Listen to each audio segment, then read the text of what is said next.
Hello friends, welcome back to my channel. তোমরা সবাই কেমন আছো? আশা করছি তোমরা সবাই খুব ভালো আছো।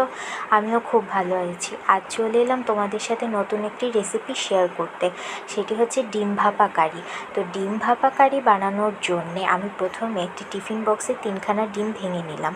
ডিমগুলো ভেঙে নেওয়ার পর আমি এতে নুন আর গোলমরিচ গুঁড়ো দিয়ে একটি কাঁটা চামচের সাহায্যে ভালোভাবে ডিমটাকে ফেটিয়ে নেব। ডিমটা ভালোভাবে ফেটানো হয়ে গেলে আমি টিফিন বক্সে ঢাকা দিয়ে ঢেকে দেব। এবার আমি কড়াইয়ের মধ্যে একটি স্ট্যান্ড বসিয়ে 10 মিনিট গরম করে নিয়েছি। তার মধ্যে আমি টিফিন বক্সটা দিয়ে একটি থালার সাহায্যে ঢেকে দেব।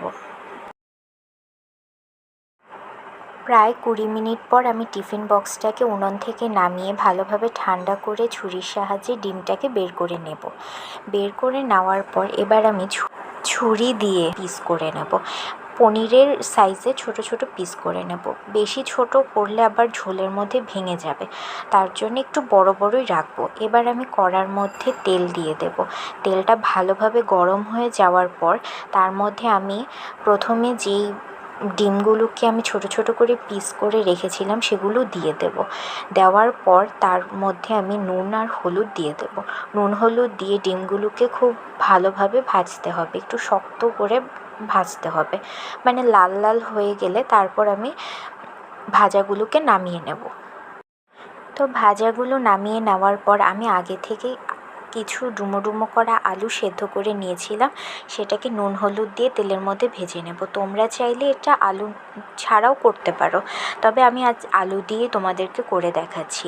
তো আলুটা ভাজা হয়ে গেলে এবার আমি কড়ার মধ্যে তেল দিয়ে একটি শুকনো লঙ্কা ফোড়ন দিয়ে দেব।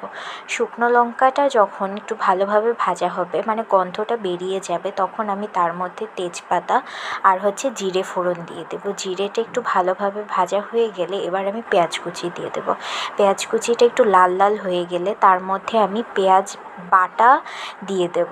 1 চামচ পেঁয়াজ বাটা দিয়ে দেবো। পেঁয়াজ বাটা দেওয়ার পর আদা রসুন বাটা দিয়ে ভালোভাবে মশলাটাকে ভাজবো।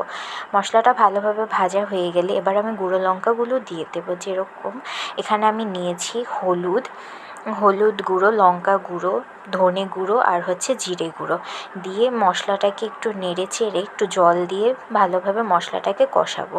মশলাটা থেকে যখন তেল উঠে যাবে তখন আলুগুলোকে দিয়ে আবার ভালোভাবে নাড়বো। এবার আমি পরিমাণ মতো জল দিয়ে দেব। জলটা দেওয়ার পর তার মধ্যে আমি একটু নুন দিয়ে দেব। দেখবে তোমরা নুনটা বুঝে দেবে, যেহেতু ডিমের সাথে নুন গেছে, মানে ডিমটা যখন ভাপা হয়েছে তখন নুন দিয়ে ভাপানো হয়েছে, তার মধ্যে আবার ভেজেছি যখন তখনও নুন দেওয়া হয়েছে, তারপর আলুর সাথেও নুন। তো তোমরা একটু দেখেই বুঝে তারপর নুনটা দেবে। তারপর যখন ঝোলটা ফুটে যাবে তখন আমি ডিমগুলোকে দিয়ে দেব।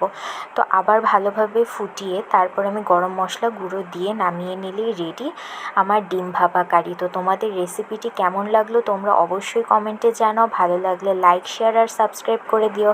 টাটা।